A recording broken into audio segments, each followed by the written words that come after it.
And now for something completely different.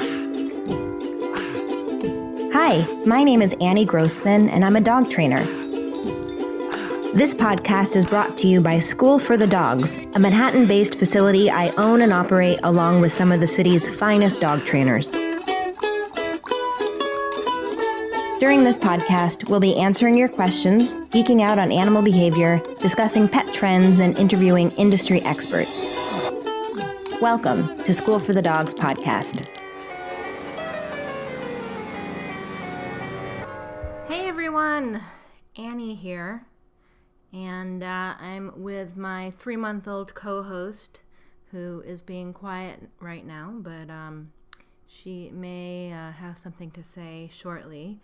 And because I am a full-time mom, in addition to running School for the Dogs, and in addition to doing this podcast, I am trying to be more efficient in how I do everything.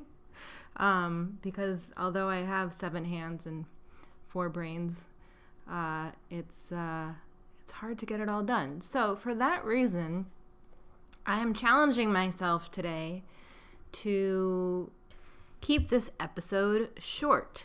And the thing I want to talk about today is operant conditioning, which really has 4 major parts. So I decided to see if I could describe each of those parts in 2.5 minutes, making all of operant conditioning something that can be contained in 10 minutes. And let's see if I can do it. But first, what is operant conditioning and why do I want to talk about it?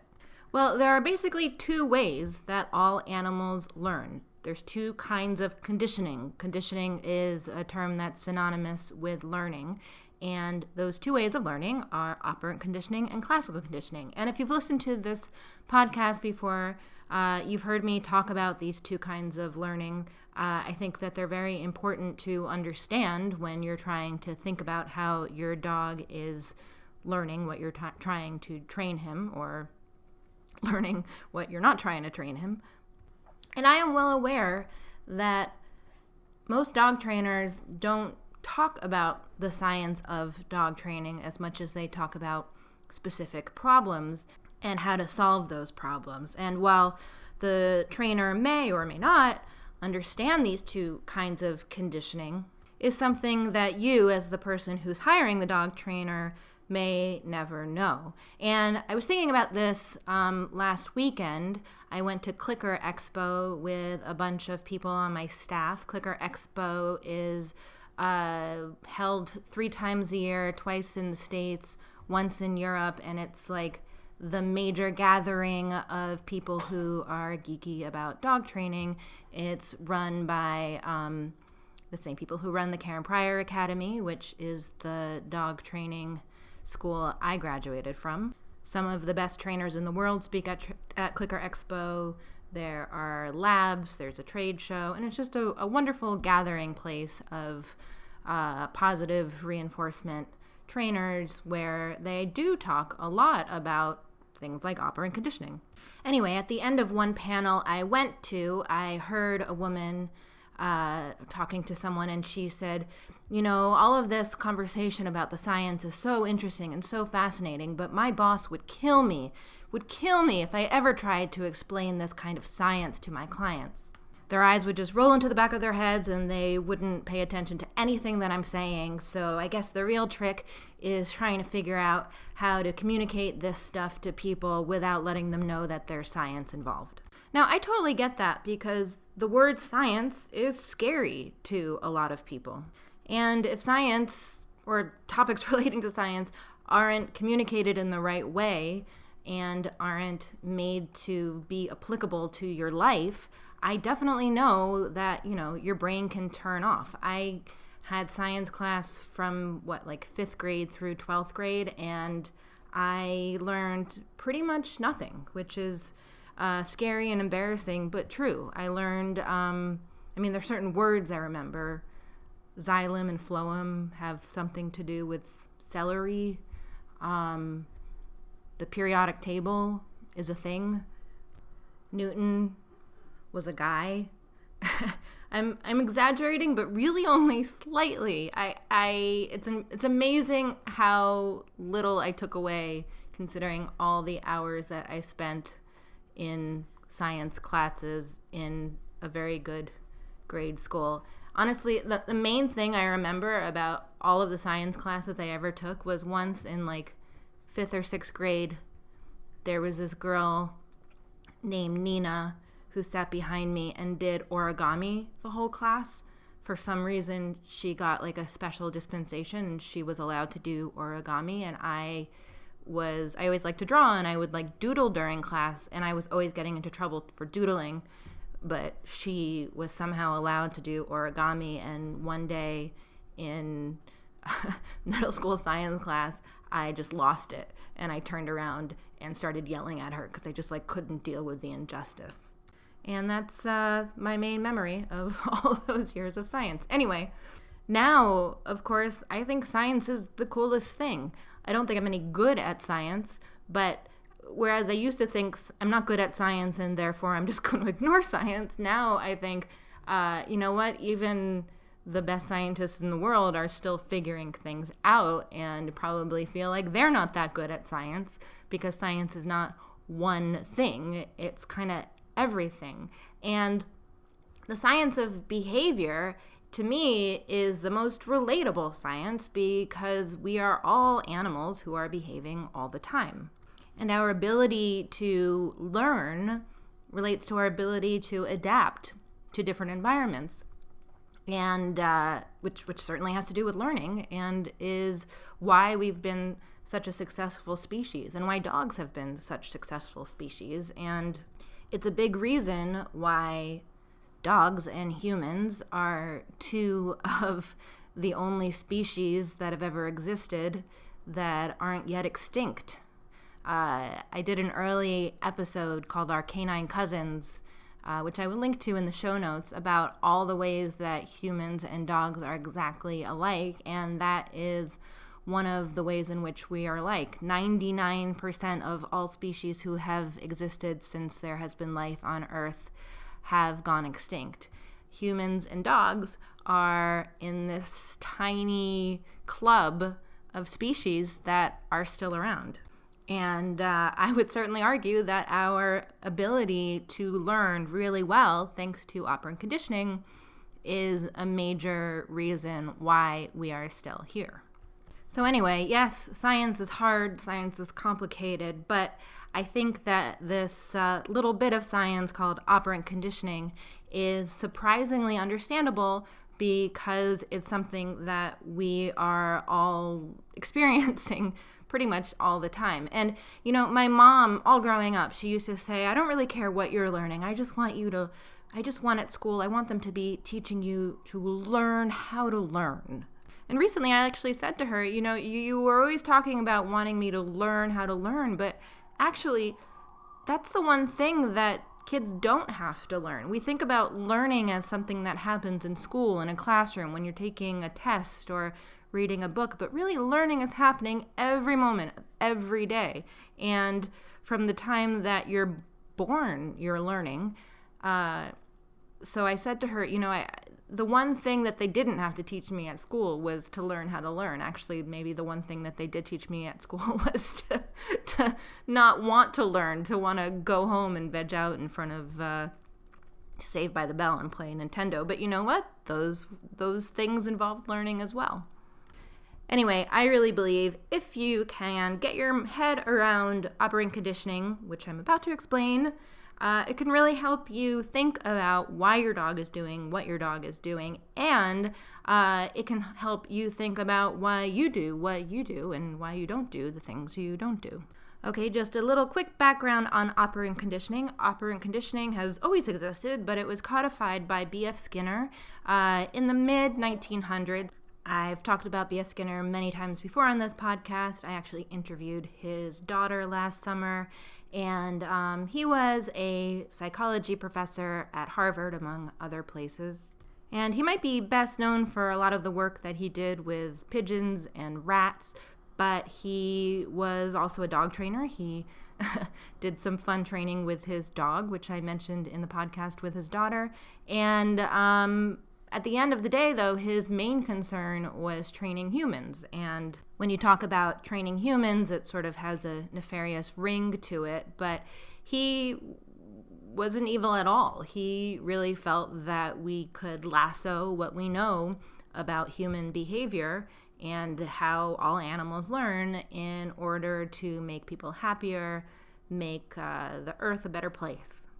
He mostly wrote nonfiction, but he wrote a really interesting novel called Walden 2, which is about a utopia that is run basically by a behaviorist. And when it came out, it was referred to as fascism without tears. And there were also reviewers who said it was kind of as if his idea was to treat all people as if they were dogs in a training class. And although I think that that was sort of a criticism of the book, I actually think it's kind of accurate. It's like, what would the world look like if it was run by positive reinforcement dog trainers or applied behavior analysts? Okay, so operant conditioning is really just a fancy term for learning by consequence, and it's often taught by talking about it in terms of 4 quadrants, which, if you're a visual learner, I think can be helpful. I think about it as sort of picture like an XY axis, with the positive stuff being above the x-axis and the negative stuff being below the y-axis. Now, when we talk about positive reinforcement, which is part of operant conditioning, the positive, as I've mentioned before on this podcast, does not mean happiness, smiley faces, heart, stars, and flowers. It's positive as in mathematically positive. So that's why we're putting it on that part of the axis. Negative is going to mean taking something away, which is why it's on the bottom part of the axis. Now, reinforcement is going to be on the right side of the y-axis, and punishment is going to be on the left side of the y-axis. Reinforcement, when we're talking about operant conditioning, simply means encouragement. If a behavior is reinforced, it means it's more likely to happen again, and punishment is just the opposite. It means discouragement. If a behavior is punished, it means it's less likely to happen again. Now, simply stated, every time you behave in any way, there is some kind of consequence, and that consequence falls into one of these 4 quadrants. Now, just to be clear, I should say that there is a 5th element to all of this, which is called extinction, which is kind of when nothing happens. So kind of like every time you do something, your behavior is either reinforced, in which case it's more likely to happen again in the future, or it's punished, in which case it's less likely to happen again in the future, or it's extinguished, which basically means your behavior has no effect. Nothing happens. There is no consequence.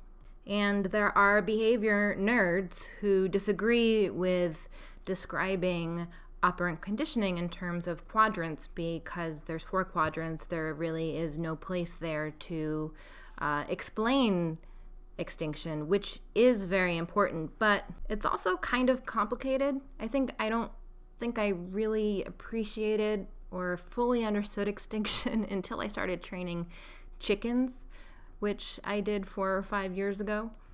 Up until that point, I think I got the basic idea, but I didn't appreciate how powerful and interesting extinction is. But because I am trying to keep this podcast episode short and not overcomplicate things, I'm going to save the topic of extinction for another episode and instead just focus on the 4, let's call them quadrants of operant conditioning: positive reinforcement, negative reinforcement, positive punishment, and negative punishment. So we're going to start with positive reinforcement. I'm setting my timer here for 2.5 minutes.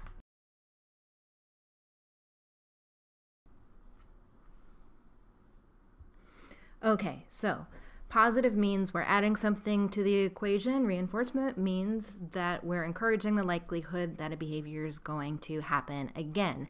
And positive reinforcement is affecting you all the time. In fact, if you think about everything that you did today, if it was something that you have ever done before, that means most likely it was reinforced in some way. And if it was positively reinforced, that means you did it because it yielded something good happened. So if you go to work and then you get paid, the money is a thing that's added to the equation, and it encourages the likelihood that you are going to keep going to work. Dogs are positively reinforced by food. Of course, we use a lot of food in training, but really anything that your dog likes could be used to reinforce a behavior. Attention, the opportunity to go for a walk, to chase a ball. And an important thing to remember about positive reinforcement, I think, is that a lot of the times when we're trying to discourage a behavior, we end up positively reinforcing a dog with attention, right? So your dog jumps up on you, you say, no, don't do that. Well, your attention might have been positively reinforcing to the dog, and you can tell whether or not it was if the behavior keeps on happening. If the behavior doesn't happen anymore, then you have effectively punished it, but we haven't got to punishment yet. And I think that tends to happen a lot. So if there's something that your dog is doing that keeps happening that you don't like, you need to figure out how is that behavior being reinforced. And if it's being positively reinforced, that means that something is being added that is encouraging the behavior.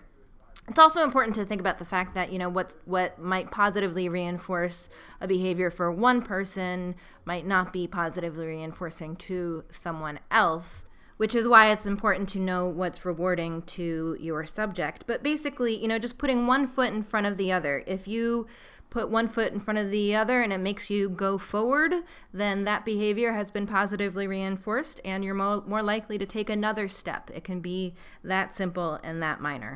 Oh, okay, got to 2.5 minutes. Next up is negative reinforcement. So negative, you're taking something away. Reinforcement in order to encourage the likelihood that a behavior is going to happen again. And this can be a tricky one to think about, but I think a good example in human life is the beeping noise that you hear in your car when you don't have your seatbelt on. You put your seatbelt on and the beeping noise goes away. So basically, the behavior of putting on a seatbelt is encouraged because it makes the annoying thing, the bad thing, go away. You wake up in the morning because your alarm goes off and you smack it to make it stop. But you have gotten up because it has made the annoying thing, the sound of the alarm, go away. You have a headache. You take a pill, makes the headache go away. The behavior of taking the pill is encouraged because it makes the bad headache go away. I had a client once who said, well, can you give me an example of how you would use negative reinforcement with a dog? And I said, no, I can't, because I would need to be putting my dog in a situation where he'd be experiencing something bad or would be experiencing some kind of pain, and then I'd need to make it stop, and that's not something I would want to do to a dog. But there are trainers who train using negative reinforcement by, for example, pinching a dog's ear until the dog drops something. That's using negative reinforcement. Or shocking a dog via shock collar until the dog sits. That's another way that people often use negative reinforcement. In my dog's life, there was one time where I saw negative reinforcement affecting him, although I wasn't using it on him on purpose. He got stuck under my uncle's porch, and he was shrieking. He was really scared, uncomfortable. He managed to get out through a small hole on the side of the porch, and I would say that's an instance of negative reinforcement that in the future, were he ever again to get stuck under the porch, the behavior of exiting in that one small spot would probably occur again because it made the bad thing of being under the porch go away. All right, now we are going to go to the other side of the axis and talk about punishment or discouraging behavior. All right, let me set my timer again. Okay, let's start with positive punishment. Positive punishment is very strangely termed thing because, positive sounds like it's something good, but again, we're thinking about positive in terms of math here. So we're adding something to the equation in order to punish it, in order to discourage likelihood that a behavior is going to happen again. So if I punch you, I am adding my fist to the equation of your face in order to discourage you from doing whatever it is you just did. Although, again, like I talked about when I was talking about positive reinforcement, you have to think about what is punishing to your subject, because some people might like being punched in the face. But basically, whenever you are doing something that is causing discomfort, causing pain, causing anything disliked by your dog or whatever animal you're working with, in order to keep them from doing something, you are effectively using punishment. But like I mentioned with positive reinforcement, I think there's a big mistake that people make a lot of the time where they think they're punishing an animal when they are actually positively reinforcing it. They think they're punishing the animal by yelling or by whatever. But, if you actually look at whether or not the behavior is continuing, you can tell whether or not it has been reinforced or punished. If it has been punished effectively, the behavior should happen less and less and less to the point of it not happening at all. There are a couple really big problems with using punishment. One is that animals tend to become desensitized to punishment, so you have to make your punishment greater and greater. I know I experienced this as a little kid. I used to get spanked, and at some point, I just didn't really care about being spanked anymore, and I would say, what are you going to do, spank me? And, that's, what my parents going to do? They're going to start beating me. Another is that, when we're trying to use punishment, we often lead dogs to make the wrong association. So, you yell at your dog when you come in and see that your shoes are chewed up, but your dog now thinks he has been punished for... Oh, I'm done. I'm almost done with what I was going to say. Your dog thinks he's been punished for running up to you when that was not what you were going for. So those are just some of the problems I've encountered with seeing people attempt to use punishment with their dog. You think you're punishing your dog for one thing, but your dog might have a totally different idea about what you're punishing your dog for. Another thing, and I know I'm over my time now, but these are my rules, I'm going to break them, goddammit, is I know in my life I can remember punishments that I've received a lot more than I can remember what I was being punished for. And again, that comes down to your dog making what might be a bad association because he's making the association of the punishment with the punisher, and that memory might loom much larger in your dog's mind than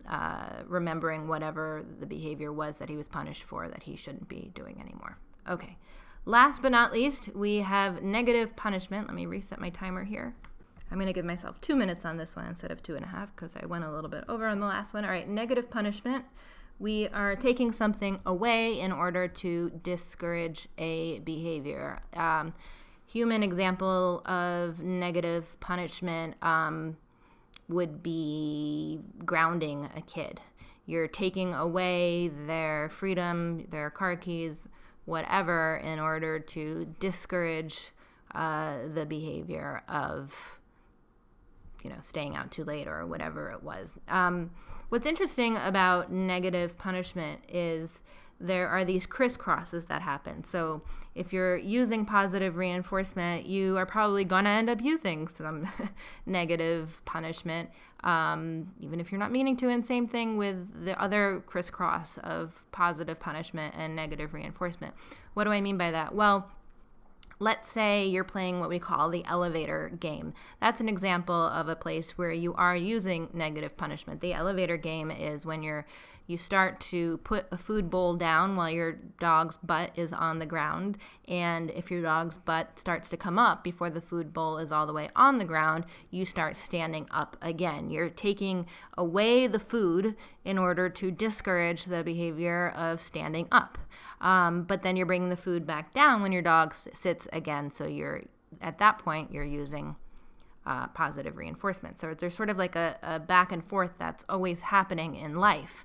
Another example would be, your dog jumps up on you and you turn your back on the dog. You're taking yourself away from the dog in order to discourage the jumping, but then you turn around again in order to reinforce the dog when your dog is not sitting. So then you're using positive reinforcement. And in the other direction, that like alarm clock example I gave, you are getting up because it makes the sound of the alarm stop.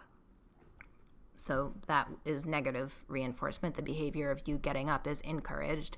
But the behavior of you sleeping is finished. The behavior of you sleeping is discouraged, is punished because of the thing that's added, the annoying sound of the alarm clock. So you can see there's always like a seesaw arrangement that's happening when you're thinking about reinforcement and punishment. And the direction we're always trying to go towards is using positive reinforcement and negative punishment rather than negative reinforcement and positive punishment. All right, I did it. Operant conditioning explained in about 10 minutes. And in lieu of a whiff shout out or a fun dog fact today, I wanted to just take a couple minutes to respond to some comments I got on a couple of recent episodes. Although I think that, actually, I know that the people who sent me these comments didn't actually listen to the podcasts that they were commenting on. They were just responding to the descriptions of the podcast. So I doubt that they will listen to my response here. But nevertheless, I thought I would offer up some thoughts on these things. The first comment I wanted to respond to was from a cousin of mine who I haven't heard from in years. I didn't hear from this person when I got married, when my father died, when I had a baby, nothing. And then I won't say if it's a he or she, but this person saw something about the episode that I did about Marie Kondo. And I got a couple of really negative responses from people who said that they had no interest in listening to my episode because they were so disgusted by the description of the episode. Fair enough. This is just one that I thought I would read. But most of them were saying, well, actually not true. I got two kinds of responses.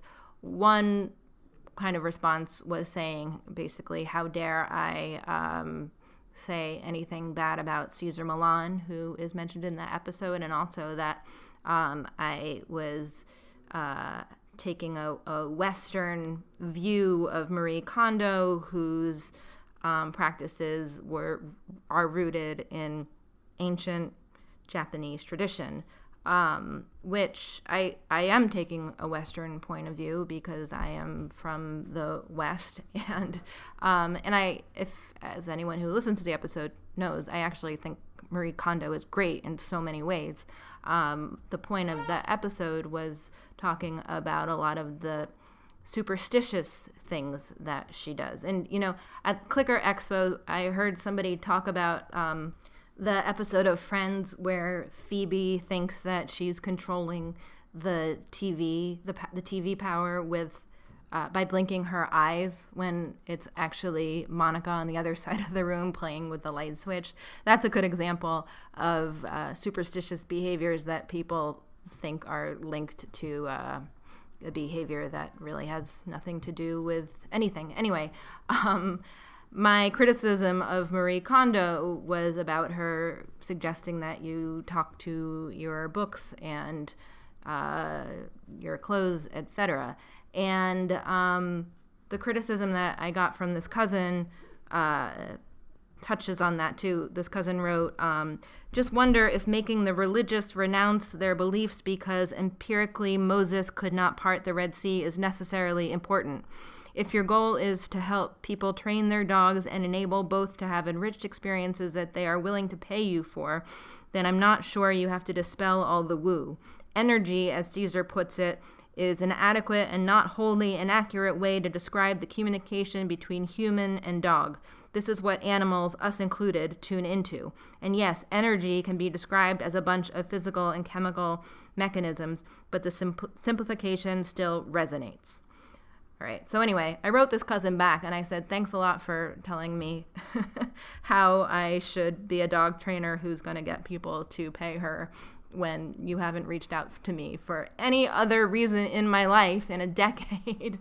But, you know, as far as whether it's Cesar Millan talking about energy or Marie Kondo talking about speaking to your clothing or Moses parting the Red Sea, first of all, let's talk about Marie Kondo and Moses first. I don't think it's bad to do these things. There's certainly nothing wrong with believing that Moses parted the Red Sea or that you need to talk to your socks. Anything, you know, he mentions religion, anything that makes you feel good, whether it's eating the body of Christ or snipping off the tip of your baby's penis, or, you know, lots of things people do in the name of religion, which could be called superstitious. I'm not really judging as much as I'm saying that these are not the most effective ways to change behavior. And, talking about energy, sort of like the same thing. If you think about the principle of parsimony or Occam's razor, you know, we're trying to find the simplest answer to questions. We're trying to, in this case, talk about changing behavior by taking the fewest assumptions, sort of taking the most direct path. And I believe that an understanding of the science of behavior and understanding operant conditioning and understanding classical conditioning and in the laws of learning are just a clearer path that involve fewer assumptions than attributing behavior change to energy, which could be defined differently from one person to another. And another thing, when you think about learning, so much learning has nothing to do with anyone. I mean, of course, you learn from a book, for example, or you learn from an online class, and are you learning because of the energy that was infused in that book or the energy of the person teaching the class? I mean, I don't think so, but even beyond that, all animals learn how to live in their environment, or animals that have survived and flourished. All animals have learned how to adapt to their environment and how to do what works and how to not do what doesn't work. And all of that doesn't have to do with the energy of a teacher. The teacher is the environment. Anyway, that's my short response to those criticisms which I received. And honestly, what I regret is that my descriptions of the episodes were so off-putting to these people that they didn't listen to the episodes at all. That certainly doesn't do the job of a description, which should be enticing. So the behavior of writing descriptions in that way, I guess, has now been punished, and I will be less likely to do that again in the future. The other episode that I got some comments about was the episode I did recently where I interviewed Cherrie Mahon, owner of River Valley Doodles. I had some people who wrote me in disgust saying that they couldn't believe I was doing anything to promote breeding. And this is something I could talk a lot more about, but I just wanted to say something brief about how we get dogs into our lives. I do think that going to a shelter is the best way to get a dog right now, and those who listen to the episode will note that Cherrie said the very same thing.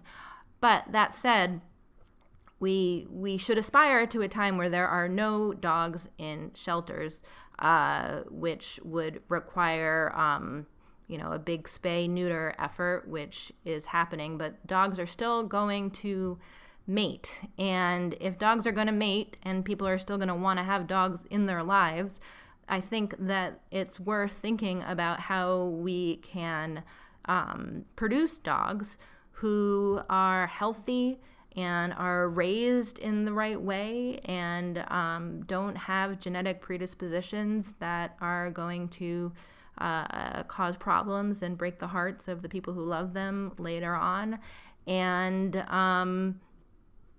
and they should be going into homes that are vetted by people who care about the long-term well-being of the dogs. So ideally, yes, I think we should get all dogs out of shelters, but I think that in tandem we should also be thinking about if we ever are going to achieve that goal, it's good that there are people now who are working on figuring out how to breed dogs that are healthy, that are that have genetics that are good, that are being tested, that are not too inbred.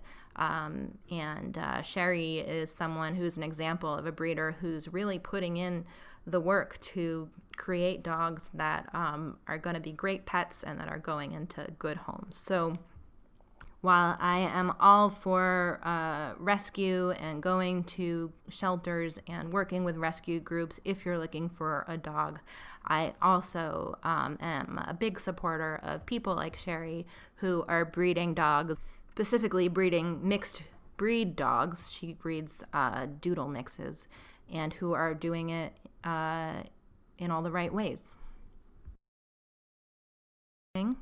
If you would like to positively reinforce the behavior of me doing this podcast, I would love it if you would leave a review on iTunes, tell your friends, post in Instagram stories or in your feed or on Facebook that you're enjoying this so that more people can learn about it. That would all be great, would certainly be rewarding to me. And as always, I really appreciate everyone who reaches out via email or on DM and Instagram. If you have any questions about dog training, you can email podcast@schoolforthedogs.com, or you can call and leave a message, 917-414-2625. I will definitely try to answer your question and put it in an upcoming Q&A episode. Thanks so much for listening. You can support School for the Dogs podcast by telling your friends about it, leaving a review, or shopping in our online store. You can learn more about us and sign up to get lots of free training resources when you visit us online at schoolforthedogs.com.